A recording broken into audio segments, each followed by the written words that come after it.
Hello students, welcome to my next class of reinforced cement concrete chimneys concept. So ఈ వీడియోలో మనము last వీడియోకి continuation that is concept of chimneys సంబంధించి remaining topic ఏదైతే complete అయిందో remaining portion అది discuss చేయబోతున్నాం. సో చిమ్నీస్ టాపిక్ మనం చూసుకున్నట్టయితే లాస్ట్ క్లాస్ వరకు half of the topic discuss చేసుకున్నాం. దానికి సంబంధించి డెరివేషన్స్ స్ట్రెసెస్ ఏమేమి ఉంటాయి. సో బ్రీఫ్లీ ఒకసారి చూస్తే కనుక రైన్ఫోర్స్డ్ సిమెంట్ కాంక్రీట్ చిమ్నీస్ అంటే ఏం చెప్పాను, ఏవైతే ఫ్లూ గ్యాసెస్ని ఎక్స్పెల్ చేస్తాయో చిమ్నీ అంటే ఏవైతే ఫ్యాక్టరీ బిల్డింగ్ ఏదైతే ఉందో దాని నుంచి బయటకి. సో బేసికల్లీ వీటికి ఈ స్ట్రెస్సెస్ అనేవి దీనిపైన ఇండ్యూస్ అవుతాయి కదా. సో ఆ స్ట్రెస్సెస్ని రెడ్యూస్ చేయడానికి మనం ఈ రెయిన్ఫోర్స్డ్ కాంక్రీట్ చిమ్నీస్ని డిజైన్ చేయాల్సి వస్తుంది. సో ఆ స్ట్రెస్సెస్ దేనివల్ల వస్తాయంటే sulphate of chimney, wind pressure, temperature stresses. Sulphate of చిమ్నీలో ఏముంటుంది, డెడ్ లోడ్ ఉంటుంది. ఓకే, అండ్ అదేవిధంగా బ్రిక్ లైనింగ్ సంబంధించిన సల్ఫేట్ కూడా వస్తుంది. అండ్ విండ్ ప్రెషర్లో చూసుకున్నట్టయితే దానికి సంబంధించి స్ట్రెస్సెస్ ఏవైతే ఉంటాయో వాటికి సంబంధించి ఎలా ఉంటాయో చెప్పాను. సో ఒక సర్క్యులర్ క్రాస్ సెక్షన్ ఏదైతే చిమ్నీ టాప్ వ్యూ పోర్షన్ ఉంటుందో దాన్ని తీసుకొని అండ్ స్టీల్ ఒక పోర్షన్ని సపరేట్గా కన్సిడర్ చేసుకొని అదొక స్ట్రిప్గా కన్సిడర్ చేస్తే ఏ విధంగా మనకు థిక్నెస్ ఆఫ్ స్టీల్ వస్తుందో ఈ విధంగా ఫార్ములాని బట్టి చెప్పున్నాను. అండ్ ఇకపోతే ఈ సర్క్యులర్ క్రాస్ సెక్షన్ బట్టి స్ట్రెస్ డయాగ్రామ్స్ వేసుకొని ఓకే దీన్ని నెంబర్ ఆఫ్ కాంపోనెంట్స్లో డివైడ్ చేసుకొని లామిస్ థియరం అప్లై చేసిన తర్వాత ఈ విధంగా యాంగిల్స్ అన్నీ అప్లై చేసిన తర్వాత మనకు స్ట్రెసెస్ ఇన్ కాంక్రీట్ వస్తుంది. అంటే సిగ్మా సి అంటే ఇక్కడ స్ట్రెస్ ఇన్ కాంక్రీట్ అనమాట. సిగ్మా సి డాష్ ఈ టూ కాంపోనెంట్స్ ఉంటాయి. సిగ్మా సి డాష్ అంటే ఎక్కడి నుంచి అయితే మనం కన్సిడర్ చేస్తామో అక్కడి నుంచి maximum distance. Okay, and sigma C అంటే మ్యాక్సిమం ఎక్కడైతే స్ట్రెస్ డెవలప్ అవుతుందో ఆ పాయింట్. అండ్ సిగ్మా ఎస్ అంటే మ్యాక్సిమం స్ట్రెసెస్ ఇన్ స్టీల్ ఎక్కడైతే డెవలప్ అవుతాయో. సో ఆబ్వియస్లీ మధ్యలో ఒక న్యూట్రల్ యాక్సిస్ అనేది ఉంటుంది. అక్కడ నైదర్ కంప్రెషన్ నార్ టెన్షన్ ఉంటుందన్నమాట. సో రెండు జీరోకి ఈక్వల్గా ఉంటాయి. సో దాని తర్వాత స్ట్రెస్ డయాగ్రామ్ అనేది స్టీల్ సైడ్ వచ్చేసరికి చిన్నగా అయిపోతుంది. కంప్రెసివ్ స్ట్రెసెస్ అనేది దీంట్లో మ్యాక్సిమంగా ఉంటాయి. ఎందుకంటే ఆబ్వియస్లీ కాంక్రీట్ ఏదైతే ఉంటుందో అది ఒక బ్రిటిల్ మెటీరియల్ అండ్ అది ఎక్కువ కంప్రెషన్ని క్యారీ అవుట్ చేస్తుంది when compare to tension that is carried out by steel. Okay, ఈ విధంగా థిక్నెస్ అంటే మనం క్యాలిక్యులేట్ చేసుకున్నాం, అప్టైన్ చేసుకున్నాం area of concrete, area of steel. Okay, ఇదే విధంగా ఈక్వాలిటీ ఏరియా ఆఫ్ కంప్రెషన్ చెప్పాను. అండ్ అదేవిధంగా కంప్రెసివ్ ఫోర్సెస్ ఏ విధంగా క్యాలిక్యులేట్ చేసి డిరైవ్ చేసి వేస్తాము ఫార్ములా పెట్టి చెప్పాను. రగ్దాల్ సో కంప్రెసివ్ ఫోర్సెస్ ఈ విధంగా డెరివేషన్తో పాటు క్యాలిక్యులేట్ చేసుకుంటే ఈ ఫార్ములా వస్తుంది. దీన్ని ఈ క్వశ్చన్ అని చెప్పేసి అనుకుంటే అదే విధంగా మనం ఆ ఫార్ములాని పూర్తి చేసి అంటే ఫోర్స్ ఉంది ఆల్రెడీ మనకు అప్టైన్ అయింది. అండ్ ఫోర్స్ ద్వారా మనము మూమెంట్ చెప్పేది కదా. So force into perpendicular distance is nothing but moment. అంటే ఇప్పుడు మన దగ్గర కంప్రెసివ్ ఫోర్స్ ఉంది. ఇన్ టర్మ్స్ ఆఫ్ స్ట్రెస్సెస్ ఏమవుతుంది, స్ట్రెస్ ఇంటూ ఏరియా అనే కదా కంప్రెసివ్ ఫోర్స్. ఇక్కడ ఏదైతే మనకు సిగ్మా సి అండ్ ఏరియా చూపించాడో ఈ పోర్షన్ ఇదేంది compressive, it is nothing but compressive force. Compressive stress into area is nothing but compressive ఫోర్సే కదా. సో ఈ విధంగా ఇది కూడా అప్టైన్ చేసుకుంటాం. అండ్ దాని తర్వాత మూమెంట్ ఇన్ కంప్రెషన్ మనకు వస్తుంది, అప్టైన్ అవుతుంది. And next tensile stresses similarly మనము స్ట్రెస్ డయాగ్రామ్ ద్వారా ప్లాట్ చేసుకొని టెన్సైల్ ఫోర్స్ కూడా కనుక్కుంటాము. టెన్సైల్ స్ట్రెసెస్ స్టీల్లో యాక్ట్ అయ్యే స్ట్రెసెస్ కూడా కనుక్కుంటాము. ఓకే, అండ్ దాని సంబంధించిన ఫార్ములా అప్టైన్ చేసుకుంటాం ఓవరాల్గా. అండ్ అదేవిధంగా total tensile forces in steel అనేది అప్టైన్ చేసుకుంటాం. And moment due to tensile force అది కూడా వస్తుంది. సిమిలర్ ప్రాసెస్ అనమాట. దానికి కూడా ఏ విధంగా ఎంసీ కనుక్కున్నాం అదేవిధంగా ఎంటీ కూడా కనుక్కుంటాము. అండ్ ఫైనల్లీ మన దగ్గర ఇప్పుడు కంప్రెసివ్ ఫోర్స్ ఉంది, టెన్సైల్ ఫోర్స్ ఉంది. ఒక నెట్ ఫోర్స్ అనేది మనం అప్టైన్ చేసుకోవచ్చు. నెట్ ఫోర్స్ ఎంత డెవలప్ అవుతుంది చిన్నీలో అని చెప్పేసి అడిగితే so that is difference between compressive force and tensile force. ఈ విధంగా మనకు ఓవరాల్గా సాల్వ్ చేసి సింప్లిఫై చేస్తే మనకు ఈ ఫార్ములా వస్తుందన్నమాట. ఓకే, ఇక్కడ మీకు కనిపిస్తుంది కదా, F is equal to 2 sigma CR by 1 + cos φ and etcetera బ్రాకెట్లో ఏదైతే ఉందో ఆ వేరియబుల్ మొత్తం.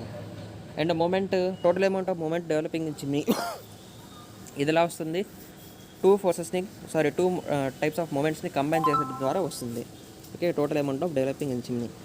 అక్కడే అదేంటి సార్ ఇక్కడ డిఫరెన్స్ తీసుకున్నారు, ఇక్కడ సమ్మేషన్ తీసుకున్నారు అంటే ఇక్కడ total amount of moment. So moment అంటే సెపరేట్ జోన్స్లో ఫస్ట్ ఆఫ్ ఆల్ మనం ఇండివిజువల్గా క్యాలిక్యులేట్ చేస్తాం. ఇప్పుడు టోటల్ చెప్పేటప్పుడు సమ్మేషన్ ఆబ్వియస్లీ చేయాలి.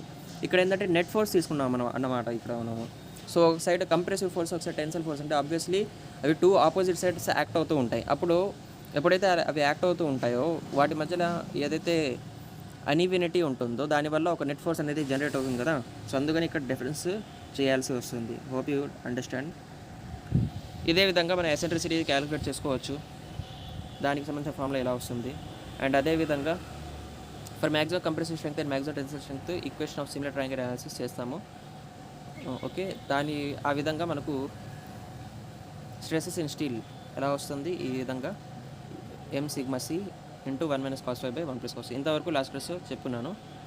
దాని తర్వాత నెక్స్ట్ స్టెప్లో మనం ఏం చేయాలంటే స్ట్రెసెస్ ఇన్ హారిజాంటల్ రెయిన్ఫోర్స్మెంట్. మన డిజైన్ స్టెప్స్లో ఒక part stresses in horizontal reinforcement. So ఈ విధంగా హారిజాంటల్ రెయిన్ఫోర్స్మెంట్ చూసుకుంటాం. ఇక్కడ సైడ్ డయాగ్రామ్ చూసుకుంటే ఓకే, వాటి మధ్య స్పేసింగ్ ఎస్ అని చెప్పేసి అనుకుంటే, అండ్ ఇక్కడ ఇంటర్నల్ డయామీటర్ స్మాల్ డి అని చెప్పేసి అనుకుంటే, ఎక్స్టర్నల్ డయామీటర్ క్యాపిటల్ డి అని చెప్పేసి అనుకుంటే, అండ్ ఏవైతే షియర్ ఫోర్స్ యాక్ట్ అవుతున్నాయో వాటిని వి అని చెప్పేసి అనుకుంటే, అండ్ A5 అంటే ఇక్కడ ఏరియా ఆఫ్ అదే హారిజాంటల్ రెయిన్ఫోర్స్మెంట్ ఏదైతే మనం ప్రొవైడ్ చేసామో, జనరల్లీ మనం ఇన్ టర్మ్స్ ఆఫ్ డయామీటర్స్లో చెప్తామన్నమాట.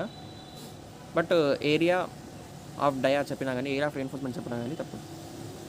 ఎందుకంటే ఇది ఫార్ములా పరంగా ఈ ఫార్ములా మనకు ఉపయోగపడుతుంది. అంటే సింప్లిఫై చేసి సాల్వింగ్ చేసిన దాని విధంగా ఈ ఫార్ములాని మనకి ఉపయోగపడుతుంది కాబట్టి, ఈ వేరియబుల్ మనకి ఉపయోగపడుతుంది కాబట్టి ఫార్ములాలో, అందుకని A5 అని చెప్పేసి ఇస్తాం. సో అల్టిమేట్లీ మనం ఏం క్యాలిక్యులేట్ చేయాలంటే ఇప్పుడు దీంట్లో కూడా స్ట్రెసెస్ డెవలప్డ్ ఇన్ స్టీల్ తెలుసుకోవాలి. So stresses developed in steel తెలుసుకోవడానికి మనకి ఏం కావాలంటే బేసికల్లీ లీవర్ ఆర్మ్ తెలిసి ఉండాలి, షియర్ ఫోర్స్ తెలిసి ఉండాలి. షియర్ ఫోర్స్ ద్వారానే షియర్ స్ట్రెసెస్ వస్తాయి కదా. అండ్ అదేవిధంగా ఏరియా తెలిసి ఉండాలి. So first of all resisting shear force by steel perimeter, ఈ విధంగా దీన్ని అప్టైన్ చేసుకొని రెండు వాల్యూస్ని ఏదైతే డెవలప్ అయిపోతుందో, ఏదైతే రెసిస్ట్ చేస్తుందో ఆ రెండింటిని ఈక్వేట్ చేసుకుంటే మనకు ఓవరాల్గా షియర్ స్ట్రెసెస్ ఇన్ స్టీల్ ఎంత యాక్ట్ అవుతుందో మనం అప్టైన్ చేసుకోవచ్చు అనమాట. సో ఇక్కడ మనం చూసినట్టయితే resisting shear force by steel perimeter is equal to 2 అంటే ఎందుకంటే 2 సైడ్స్ ఉన్నాయి కాబట్టి, 2 సైడ్స్ స్టీల్ రెయిన్ఫోర్స్మెంట్ ప్రొవైడ్ చేస్తాం కదా, అందుకని 2 area of steel. Shear force యొక్క ఫార్ములా ఏంది? షియర్ ఫోర్స్ యొక్క formula generally force is equal to ఏమని చెప్పేసి రాయచ్చు, force is equal to area into stress అని చెప్పేసి రాయచ్చు కదా. సో అదే ఇక్కడ చెప్పడం జరిగింది. So 2 area into stress. ఈ 1000/s ఎలా వచ్చిందంటారా? ఇది స్పేసింగ్ అనమాట. సారీ, ఇది నెంబర్ ఆఫ్ బార్స్ అనమాట. నెంబర్ ఆఫ్ బార్స్, ఎన్ని నెంబర్ ఆఫ్ బార్స్ ప్రొవైడ్ చేస్తామో అది కూడా వేయాలి కదా. So for each number of బార్కి area into stress into 2 sides అవుతుంటే, ఓకే, అలాగా ఎన్ని నెంబర్ ఆఫ్ బార్స్ ఉంటే అన్ని నెంబర్స్తో మల్టిప్లై చేయాలి మనము. సో అన్ని నెంబర్స్తో మల్టిప్లై చేయడానికి ఏముంటుంది, టోటల్ విడ్త్లో అపాన్ స్పేసింగ్, ఓకే, 2 బార్స్ మధ్యలో ఏదైతే స్పేసింగ్ ఉంటుందో అది టోటల్ విడ్త్కి మనము ఏం చేయాలి, డివైడ్ చేయాలి. దీని ద్వారా మనకు నెంబర్ ఆఫ్ బార్స్ అనేది తెలుస్తుంది అండ్ దానికి మల్టిప్లై చేస్తాం మనం, దాన్ని ఈక్వేషన్ అని చెప్పేసి అనుకుంటాం. సో ఇది ఏరియా, ఇది స్ట్రెస్. దీంతో ఈ రెండింటిని మల్టిప్లై చేస్తే వచ్చేది ఏంటి, యాక్చువల్గా ఈ రెండింటిని మల్టిప్లై చేస్తే మనకు వచ్చేది షియర్ ఫోర్స్ అనమాట. ఓకే, బట్ మనం అది ఓన్లీ వన్ సైడెడ్, అంటే one side amount of reinforcement. ఇప్పుడు ఈ విధంగా ఒక స్ట్రిప్ ఉందని చెప్పేసి అనుకోండి. సో ఇక్కడ వరుసగా రెయిన్ఫోర్స్మెంట్ బార్స్ ఉంటాయి. సో అప్పుడు మనకు ఓన్లీ వన్ హారిజాంటల్ యాక్సిస్కి మాత్రమే మనకు వస్తుంది. బట్ మనకి ఏం కావాలి, టోటల్ నెంబర్ ఆఫ్ బార్స్ కావాలి. సో ఎన్నైతే నెంబర్ ఆఫ్ బార్స్ ఉన్నాయో అవి మనం ఫస్ట్ ఆఫ్ ఆల్ క్యాలిక్యులేట్ చేయాలి. సో మనం ఏం చేస్తామంటే small B is equal to, అంటే టోటల్ యూనిట్ విడ్త్ మనం 1000 తీసుకుంటామని చెప్పేసి ఎజ్యూమ్ చేసుకుంటాం. సో మినిమం ఎస్టీ క్యాలిక్యులేట్ చేసేటప్పుడు కూడా స్మాల్ బీ వాల్యూ ఎంత ఇస్తాం, బీ వేస్తాం కదా. అదేవిధంగా ఇక్కడ కూడా small B value is equal to 1000 వేసుకోవాలి. అండ్ స్పేసింగ్ ఏంటంటే ఈ రెండింటి మధ్యలో ఏదైతే 2 బార్స్ ఉంటాయో, 2 మెయిన్ రెయిన్ఫోర్స్మెంట్లో 2 నెంబర్ ఆఫ్ రెయిన్ఫోర్స్మెంట్ బార్స్ ఉంటాయో వాటి మధ్యలో space centre to centre distance అనమాట. ఈ విధంగా చేస్తే టోటల్ నెంబర్ ఆఫ్ బార్స్కి మనం అప్లైన్ చేయవచ్చు. సో దాంతో దీన్ని మల్టిప్లై చేస్తే మనకు total shear force in the entire component మనకు తెలుస్తుంది. Okay, hope you understand. దీన్ని అరెస్ట్ చేద్దాం.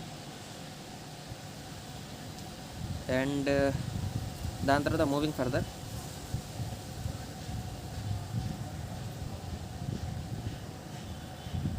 ఇక లీవర్ ఆర్మ్ ఏదైతే ఉందో అది మనం 0.8Dగా కన్సిడర్ చేస్తాం. ఏ విధంగా మన రెయిన్ఫోర్స్మెంట్ సింగ్లీ రెయిన్ఫోర్స్డ్ బీమ్ లేకపోతే డబ్ల్యూ రెయిన్ఫోర్స్డ్ బీమ్ చేసేటప్పుడు మనం ఏం చేస్తాం, లీవర్ ఆర్మ్ క్యాలిక్యులేట్ చేసేటప్పుడు 1 - ఎఫెక్టివ్ డెప్త్లో నుంచి సో D - 0.42 XUగా తీసుకుంటాం కదా. సో అప్పుడు ఓవరాల్ 60% సంథింగ్ మిగులుతుంది. దీని కేసులో మనం 80%కి తీసుకుంటాం. అంటే total 0.8 times of effective depth అనమాట. సో ఈ విధంగా లీవర్ ఆర్మ్ కన్సిడర్ చేసిన తర్వాత మనము ఏదైతే షియర్ ఫోర్స్ ఉందో దాన్ని మనం 1000తో మల్టిప్లై చేస్తాం. ఎందుకంటే దాని యొక్క అంటే 1000 mm దాని యొక్క విడ్త్. సో అపాన్ మనం ఏం చేస్తాం, డివైడ్ చేస్తాం షియర్ ఫోర్స్ అప్లై చేయడానికి. సో 0.8D షియర్ ఫోర్స్ ఈ విధంగా ఎంత అప్లై అయిందో క్యాలిక్యులేట్ చేస్తాం అనమాట. 0.8D. So V × 1000 by 0.8D. So ఒకటి వచ్చేసి షియర్ ఫోర్స్ రెసిస్టెడ్, ఒకటి వచ్చేసి షియర్ ఫోర్స్ డెవలప్డ్. ఈ రెండు ఈక్వల్గా ఉంటేనే ఆ బాడీ స్టేబుల్గా ఉంటుంది కదా. సో రెండింటిని ఈక్వల్గా చేసుకుంటాం. స్టేబుల్ ఈక్విలిబ్రియం ఉంది అని చెప్పేసి అర్థం చేసుకొని రెండింటిని ఈక్వల్ చేసుకుంటాం. దాని ద్వారా మనకు స్ట్రెసెస్ ఇన్ స్టీల్ ఎంత డెవలప్ అయ్యో తెలుస్తాయి. సో దానికి సంబంధించిన వచ్చే ఫార్ములా సాల్వ్ చేసిన తర్వాత 1000 క్యాన్సిల్ అయిపోతుంది. VS/1.6 A5 × D దాని యొక్క ఫార్ములా అవుతుంది. సో ఇది దేంట్లో ఓన్లీ హారిజాంటల్ రెయిన్ఫోర్స్మెంట్ కేసులో స్ట్రెసెస్ ఇన్ హారిజాంటల్ రెయిన్ఫోర్స్మెంట్. మీరు గుర్తుపెట్టుకోవాల్సింది ఈ ఒక్క ఫార్ములా మాత్రమే. ఈ బాక్స్లో ఉన్న ఫార్ములా ఒక్కటి మాత్రమే మీరు గుర్తుపెట్టుకోవాలి ఇప్పుడు. Okay, next stresses due to temperature differences. ఒకటి వచ్చేసి effect of temperature only on stresses in chimney walls అనమాట. ఓన్లీ ఆన్ చిమ్నీ వాల్స్ దానికి సంబంధించి కనుక్కోవాలి. ఒకటి వచ్చేసి combined effect of wind loads, self weight, temperature, ఇవన్నీ కన్సిడర్ చేస్తాం మనం. ఓకే,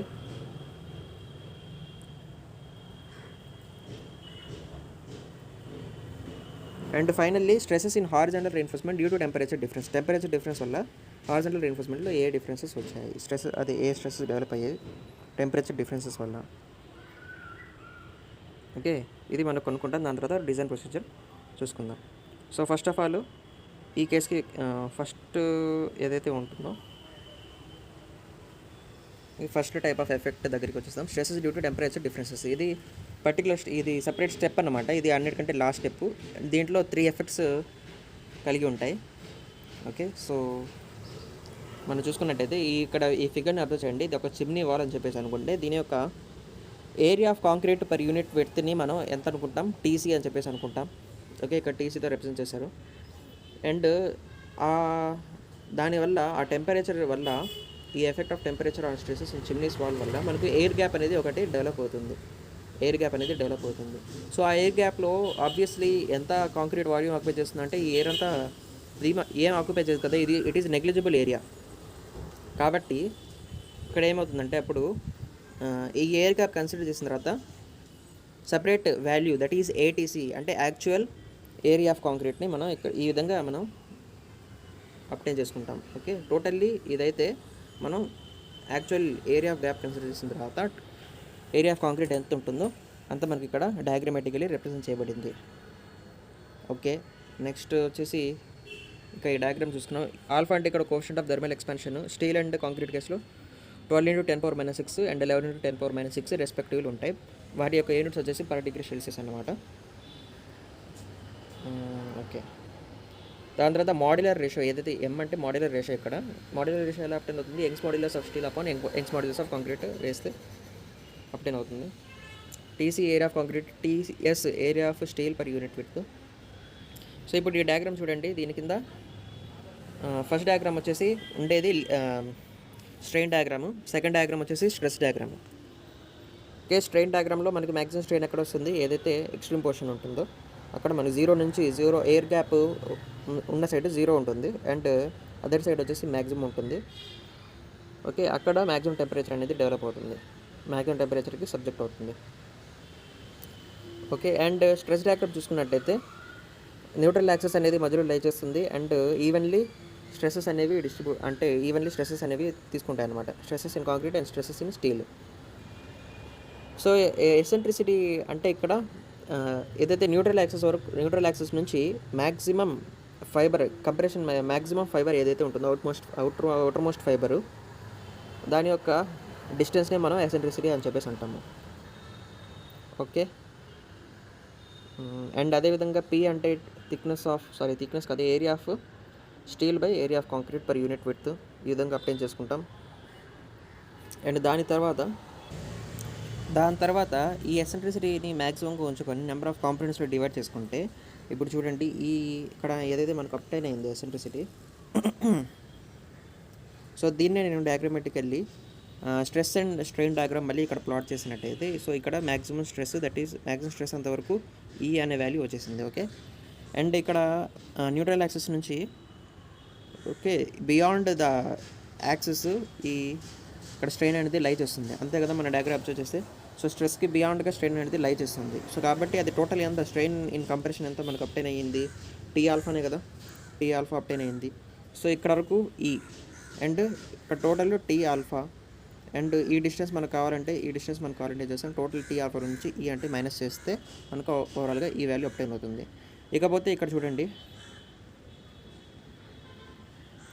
ఈ హారిజాంటల్ డిస్టెన్సెస్ మనం ఒకసారి అబ్జర్వ్ చేసినట్టయితే ఏ ఆల్ఫా టీ అంటే ఏరియల్ గ్యాప్ మనం కన్సిడర్ చేసిన తర్వాత మనకి ఏదైతే టెంపరేచర్ అప్టైన్ అవుతుందో దాన్ని మనం ఏ ఆల్ఫా టీ అని చెప్పేసి అంటాము. ఓకే, అండ్ అదేవిధంగా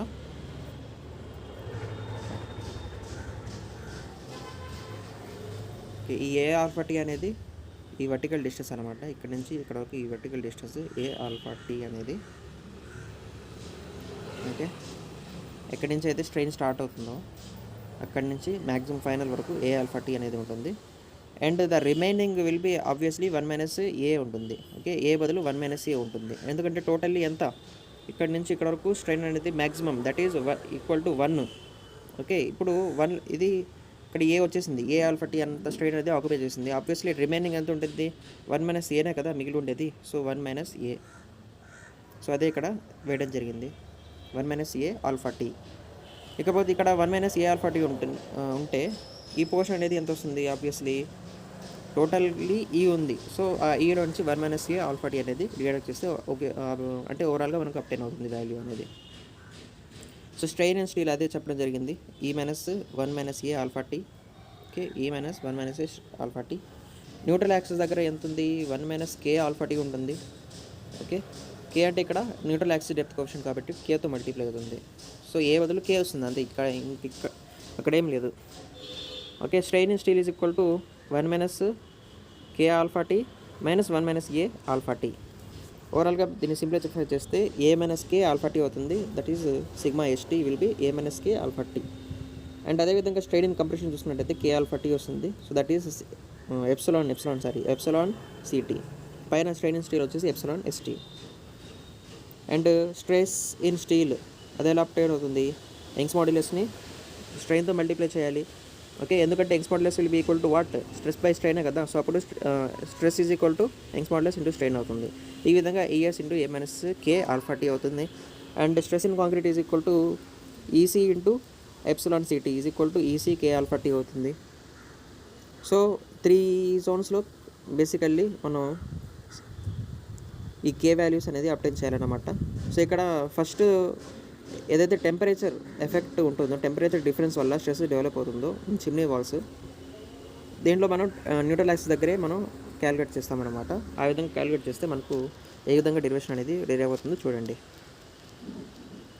సో అట్ న్యూట్రల్ యాక్సిస్ ఇప్పుడు మనం ఈ డయాగ్రామ్ చూసినట్టయితే ఓకే, కంప్రెషన్ సైడ్ ఏదైతే మనకు డెవలప్ అయ్యిందో స్ట్రెయిన్ అనేది అదేంది కే ఇంటూ టీసీనే కదా, K into TC. Okay, that is it's eighty actually.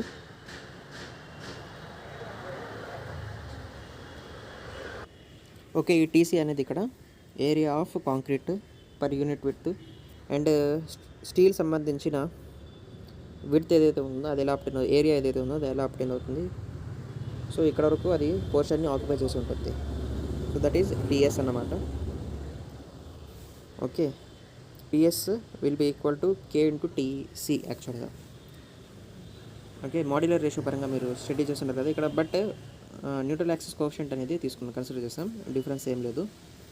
Okay, TS is equal to KTC యాక్చువల్గా. సో స్టీల్ సంబంధించి టీఎస్ అనే విడుతుంది అండ్ కాంక్రీట్ సంబంధించి కేటీసీ అనే విడుతుంది. సో సిమిలర్ ట్రయాంగిల్ ప్రాపర్టీస్ నుంచి మనం ఏం రాయొచ్చు ఇక్కడ, half sigma CT KTC is equal to sigma ST into TS అని చెప్పేసి రాయొచ్చా. Half sigma CT KTC is equal to sigma ST into TS. And we already know that P is equal to TS by TC, పైన చూసుకున్నాం ఏ విధంగా వస్తుందో. And TS is equal to P into TC. Okay, దాని నుంచి TS is equal to P into TC అని చెప్పేసి రాయొచ్చు. So ఓవరాల్గా టీఎస్ రిమూవ్ చేసి టీసీ టర్మ్స్లో తీసుకొస్తే మనకి ఈ విధంగా ఈక్వేషన్ వస్తుంది. అండ్ సిగ్మా ఎస్టీ అనేది సింప్లిఫైడ్ ఫామ్లో sigma city K by 2p అని చెప్పేసి ఓవరాల్గా అప్టైన్ అవుతుంది. ఓకే, అండ్ స్ట్రెస్ డయాగ్రామ్ ఇంకోసారి వేసుకుని ఇక్కడ చూడండి, stresses in concrete oxide, stresses in steel oxide, and KTC అనే వాల్యూ ఇందాక ఎలా వచ్చింది మనకి ఇక్కడ అబ్జర్వ్ చేస్తే KTC. Okay, that is the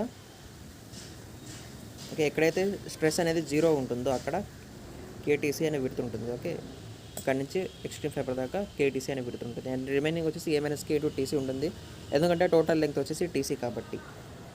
so ఈ యొక్క ట్రయాంగిల్ నుంచి కూడా from similar properties of triangles sigma ST by A minus K into TC is equal to M sigma CT by K into TC ఈ విధంగా రాసుకోవచ్చు కదా సిమిలర్ ట్రయాంగిల్ అనాలిసిస్ నుంచి. So కాబట్టి సిగ్మా ఎస్టీ దీని ద్వారా మనకి ఎంత వస్తుందంటే M sigma CT into A minus K by K వస్తుంది. సో థర్డ్ ఈక్వేషన్ వచ్చేసి sigma ST, and fourth equation కూడా సిగ్మా ఎస్టీ సంబంధించి వాల్యూ వచ్చింది. ఓకే, దీని ద్వారా మనకు కే వాల్యూ అనేది అప్టైన్ అవుతుందా లేదా. సో కే వాల్యూ అనేది ఒక బైనరీ ఈక్వేషన్ ఫామ్లో వస్తుంది. దాన్ని మనము సాల్వ్ చేస్తే కనుక ఓకే ఆ స్క్వేర్ని రిమూవ్ చేయడానికి వాటి యొక్క రూట్స్ తెలుసుకుంటే కనుక కే వాల్యూ అనేది మనకు మైనస్ ఎంపీ అంటే minus B plus or minus B square minus 4a by 2a అని 2c అని చెప్పేసి ఫామ్లో ఉంటుంది కదా.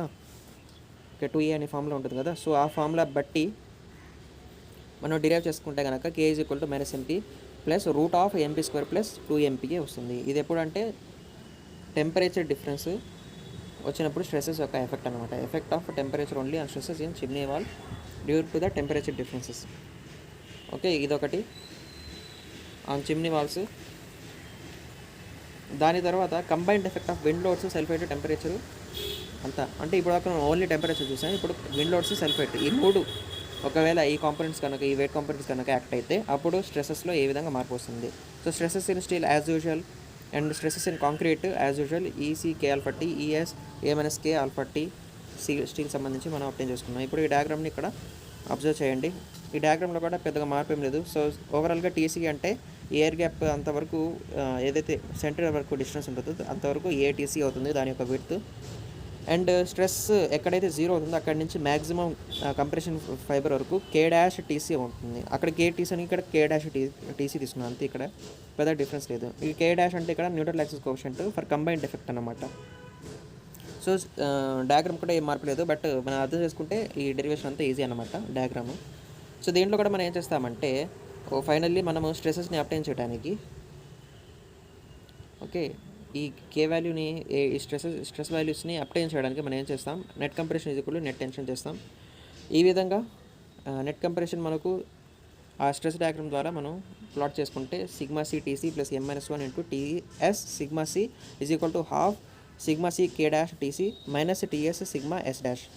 But already we know that P is equal to TS by TC. So అన్నిటినీ టీసీ టర్మ్స్లో కనుక మనం తీసుకొస్తే, లేకపోతే ఓకే టీసీ టర్మ్స్లో మనం తీసుకొస్తే ఎక్కడైతే టీఎస్ ఉంటుందో అక్కడ టీసీ టర్మ్స్లో మనం వాల్యూ అనేది పుట్ చేస్తే ఓవరాల్గా సింప్లిఫై చేసిన తర్వాత ఈక్వేషన్ అనేది మనకి ఈ విధంగా అప్టైన్ అవుతుంది. Sigma C dash is equal to ఇక్కడ చూపించారు కదా,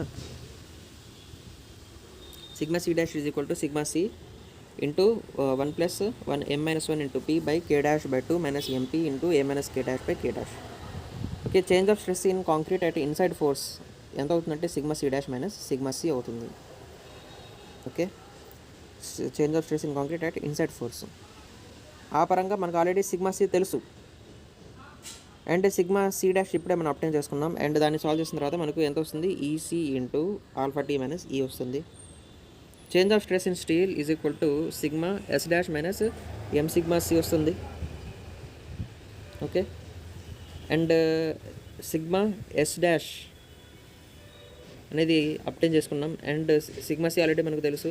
అండ్ పుట్అవుట్ చేసిన తర్వాత వాల్యూస్ ఈ ఒక ఈక్వేషన్ అనేది మనకు జనరేట్ అవుతుంది. Sigma yes dash minus M sigma C is equal to ES into E minus 1 minus A alpha T అని చెప్పేసి. ఇక ఓవరాల్గా మనకు తెలిసిన ఫార్ములా ఏంటంటే సిగ్మా ఎస్ డాష్ అనేది modular ratio times of sigma S డాష్కి ఈక్వల్ అవుతుంది if in case of it is multiplied with A minus K dash by K dash. K dash అంటే ఇక్కడ న్యూట్రల్ యాక్సిస్ కోఎఫిషియంట్. ఓకే, ఈ విధంగా obtain చేసిన తర్వాత వాటిని ఈక్వేట్ చేసుకోవాలి. Okay, E minus 1 minus alpha A alpha T అంటే ఏంది యాక్చువల్గా ఇక్కడ మనకు పైన ఒప్టైన్ అయింది కదా అంటే దట్ ఈజ్ ఈ minus strain in steel actually. Okay, ఆ స్ట్రెయిన్ ఇన్ స్టీలే మనం ఇప్పుడు క్యాలిక్యులేట్ చేయబోతున్నాము. సో ఆ స్ట్రెయిన్ ఇన్ స్టీల్కి ఇక్కడ మనకు అప్టైన్ అయిన దానికి ఈక్వేట్ చేస్తామన్నమాట. ఓకే, స్ట్రెసెస్ ఇన్ స్టీల్ దీన్ని మనం స్ట్రెయిన్ టర్మ్స్లో తీసుకొని మనం స్ట్రెయిన్ స్టీల్కి ఈక్వేట్ చేసుకొని ఓవరాల్గా ఈ వాల్యూ అనేది అప్టైన్ చేయాలి. ఈ వాల్యూ నుంచి మనము కే వాల్యూ అనేది అప్టైన్ చేయాలి. ఈ వాల్యూ అనేది మనం alpha T minus sigma C dash minus sigma C by EC. Okay, నేను ఎందుకు డీటెయిల్గా ఎక్స్ప్లెయిన్ చేయట్లేదంటే ఈచ్ అండ్ ఎవ్రీ స్టెప్ ఇది మనకు సిలబస్ పరంగా ఇంపార్టెంట్. మనకి ఇంపార్టెంట్ ఏంటంటే ఈ ఫార్ములాస్ని గుర్తుపెట్టుకొని అదే మనకు డిజైన్లో రాయడం అనమాట. సో ఓవరాల్గా మనకు ఫార్ములాసే మనకు పనికొచ్చాయి, ఈ డెరివేషన్ అంతా మనకు పనికిరాదు. కాబట్టి నేను స్కిప్ ఎందుకు చేస్తున్నానంటే దీనికోసమే అనమాట. సో డెరివేషన్ అంతా మనకు ఇంపార్టెంట్ కాదు, బట్ హౌఎవర్ మనకు వాట్ అని చెప్పేసి తెలిసి ఉండాలి. Okay, and however equating 1 and 2 equations. So ఇక్కడ ఫస్ట్ ఈక్వేషన్ ఉంది, ఇక్కడ సెకండ్ ఈక్వేషన్ ఉంది. ఈ 2 ఈక్వేషన్స్ని ఈక్వేట్ చేసిన దాని తర్వాత మనకు ఓవరాల్గా సాల్వ్ చేస్తే సింప్లిఫైడ్ ఫామ్లో ఎంత అప్టైన్ అవుతుంది, ఈ వాల్యూ అప్టైన్ అవుతుంది. అంటే కే డాష్ కనుక్కోవడానికి మనకు ఈ యొక్క ఫార్ములా అనేది అప్టైన్ అవుతుంది. Sigma C into 1 plus m minus 1 into P by K dash by 2 minus MP into A minus K dash by K dash is equal to EC K dash alpha t. So దీన్ని మీరు గుర్తుపెట్టుకోవాల్సిందే, ఎటువంటి దారి లేదనమాట. ఈ యొక్క ఫార్ములాని గుర్తుపెట్టుకోండి, మిగతా derivation ఏమీ గుర్తుపెట్టుకోవాల్సిన అవసరం లేదు. ఓకే, దీంతోనే మనం సాల్వ్ చేయగలము. అండ్ ఫైనల్ స్టెప్లో ఇది కూడా వస్తుంది. సో ఇంకా లాస్ట్ కేసు చూసినట్టు stresses in tensile zone. Tensile జోన్లో ఏ విధంగా స్ట్రెసెస్ అనేవి వేరీ అవుతాయి అండ్ దానివల్ల టెంపరేచర్ వల్ల ఏ విధంగా ఎఫెక్ట్కి గురి అవుతుంది, ఓకే, ఏ స్ట్రెసెస్ అనేవి డెవలప్ అవుతుంది, దానికి సంబంధించి సాల్వ్ చేసుకోవడానికి ఎటువంటి ఈక్వేషన్ మనకు కావాలి అని చెప్పేసి ఇక్కడ మనం ఈ డెరివేషన్లో చూసుకుంటాం.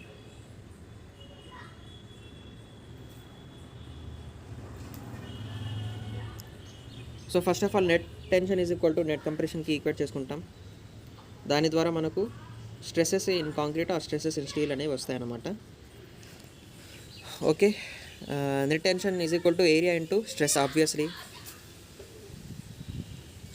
And we know that TS is equal to P into TC. Okay, and దాని ద్వారా ఆ వాల్యూస్ పుట్అవుట్ చేసిన తర్వాత మనకు sigma C dash value P sigma yes by PM into A minus K dash by K dash minus K dash by 2 వస్తుంది. దీన్ని equation 1 అనుకుంటే change of state in concrete at inside face is equal to sigma yes by es plus sigma C dash by EC.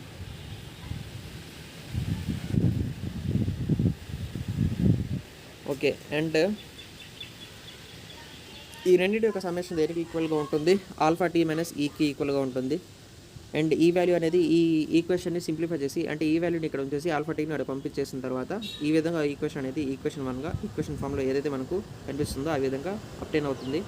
And change of strain in steel is given by sigma yes dash by es minus sigma yes by es. Okay, ఈ విధంగా ఈ value అనేది number 2 ఏదైతే equation చూపబడిందో ఆ విధంగా obtain అవుతుంది. And equation 1 and 2ని equate చేసుకుంటే ఫైనల్లీ మనకు ఏమొస్తుంది, sigma C dash value k dash టర్మ్స్లో వస్తుంది.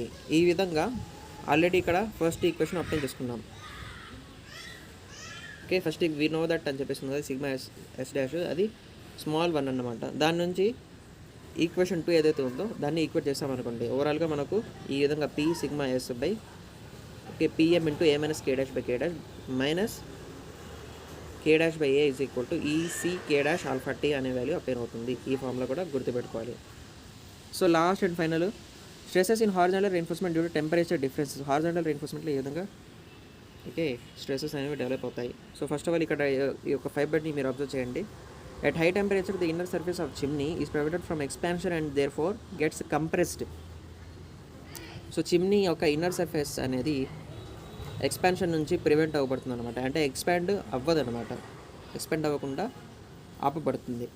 దానివల్ల ఏమైపోతుంది, కంప్రెస్ అయిపోతుంది. ఎక్స్పాండ్ అయ్యే బదులు కంప్రెస్ అవుతుంది. అవుటర్ సర్ఫేస్ అనేది మోర్ ఎక్స్పాన్సివ్గా అయిపోతుంది దాన్ ద న్యాచురల్ ఎక్స్పాన్షన్. ఏదైతే న్యాచురల్ ఎక్స్పాన్షన్ రావాలో దానికంటే కూడా ఎక్కువగా మోర్ ఎక్స్పాన్షన్ అనేది వచ్చేస్తుంది. దానివల్ల టెన్షన్లో అది పడిపోతుంది. సో దీంట్లో కొన్ని వేరియబుల్స్ చూపబడింది. ఓవరాల్గా దీని యొక్క లెంగ్త్ అనేది టీసీ ఏదైతే ఉందో, టీసీ మీన్స్ ఇక్కడ చెప్పాను కదా area of concrete per unit width.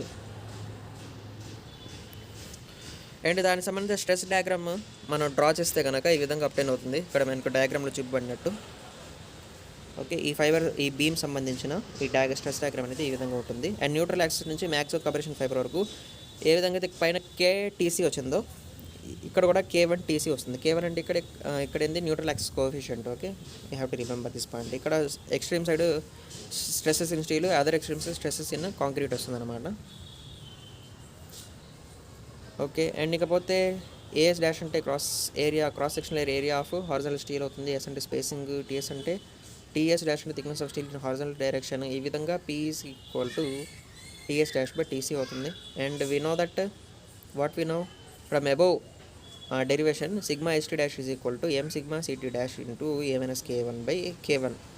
ఈ విధంగా న్యూట్రల్ యాక్సిస్ అనాలిసిస్ చేస్తే మనం దేనికి ఈక్వేట్ చేసుకోవచ్చు, పైన వచ్చిన వాల్యూస్కి ఈక్వేట్ చేసుకోవచ్చు. సో ఇక్కడ సిగ్మా ST' ఏదైతే ఉందో అది దేనికి ఈక్వల్ అవుతుంది, P1 TC into sigma ST'. అంతేనా కదా, sigma ST is equal to P1 TC into sigma ST' అని చెప్పేసి కూడా అవుతుంది. దాని నుంచి మనకు K1 ఫార్ములా అప్టైన్ అవుతుంది. Okay, K1 is equal to MP1 plus √P1² plus 2PM P1A1. So strain equation ఏంటంటే is equal to 1 - K1 alpha T అనమాట. దాని ద్వారా స్ట్రెసెస్ ఇన్ కాంక్రీట్ ఆల్రెడీ మనం అప్టైన్ చేసుకున్నాం, alpha T - E into EC. In other వర్డ్స్లో రాస్తే కనుక EC K1 alpha T అని చెప్పేసి అయినా రాయొచ్చు. అండ్ అదేవిధంగా స్ట్రెసెస్ ఇన్ స్టీల్ ఫైనల్గా ఏమవుతాయి, ES A1 - K1 alpha T అవుతాయి. దీని నుంచి డెరివేషన్ ప్రాసెస్ అనేది కంప్లీట్ అయ్యింది. దాని తర్వాత డిజైన్ ప్రొసీజర్. ఫస్ట్ స్టెప్లో మనం ఏం చేస్తాం, రెయిన్ఫోర్స్మెంట్ని అజ్యూమ్ చేసుకుంటాము. ఏదైతే మినిమం కంటే ఎక్కువ కావాలో ఆ రెయిన్ఫోర్స్మెంట్ని అజ్యూమ్ చేసుకుంటాం, ఒకవేళ ఇవ్వకపోతే. దాని తర్వాత స్టీల్ యొక్క థిక్నెస్ అనేది క్యాలిక్యులేట్ చేసుకుంటాం, ఒక స్ట్రిప్ ఫామ్లో కన్సిడర్ చేసుకుంటే చెప్పాను కదా. సో థిక్నెస్ అనేది క్యాలిక్యులేట్ చేసుకుంటాం. అండ్ 5 వాల్యూ, దాని యొక్క డయామీటర్ వాల్యూ అజ్యూమ్ చేసుకుంటాం. ఎసెంట్రిసిటీ క్యాలిక్యులేట్ చేస్తాం, ఏదైతే ఫామ్లో నుంచి అప్టైన్ అయిందో ఎసెంట్రిసిటీ క్యాలిక్యులేట్ చేసుకుంటాం అన్నమాట ఈ స్టెప్లో. దాని నుంచి 5 వాల్యూ అనేది అజ్యూమ్ చేసుకుంటాం బేసికల్లీ. అండ్ ఇక stresses in concrete and steel and అది క్యాలిక్యులేట్ చేయాలి. అండ్ ఒకవేళ స్ట్రెసెస్ వాటి యొక్క limits for wind load and సల్ఫేట్స్లో ఉన్నాయో లేదో చెక్ చేసుకోవాలి. సో ఆ ఫార్ములా ఏంటంటే దానికి సంబంధించి 2R sigma C/1 + cos φ into ఏదైతే ఉందో లోపల ఆ ఈక్వేషన్ మొత్తం అంట. సో బేసికల్లీ ఇక్కడ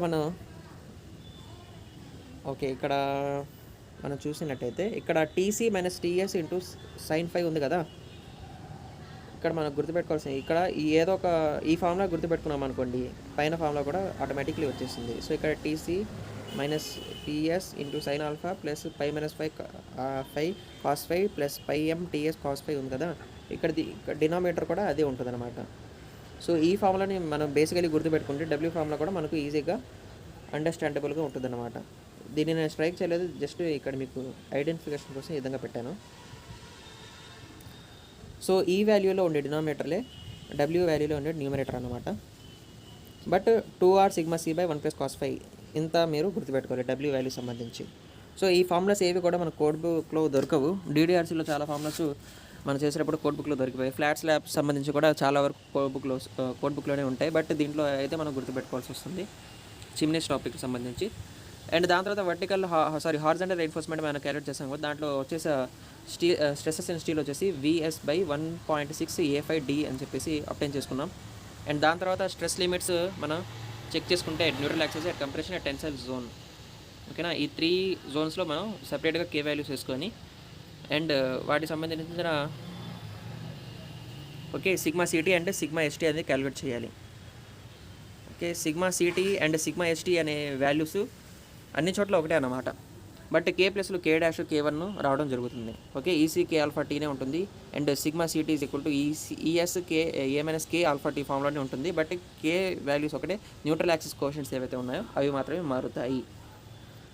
ఓకే, ఈ విధంగా టెన్సైల్ జోన్ వరకు అప్టైన్ చేసుకుంటాం. So finally horizontal steel reinforcement ఏదైతే ఉంటుందో టెంపరేచర్ వల్ల, సో ఇక్కడ మనం ఫార్ములా అప్టైన్ చేసుకున్నాం కదా. K1 is equal to -MP plus √P1² M² plus 2M P1A1.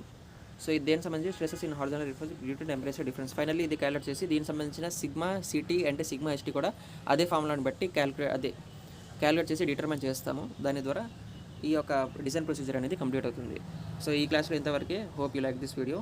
Stay tune for my upcoming videos. Thank you for watching this.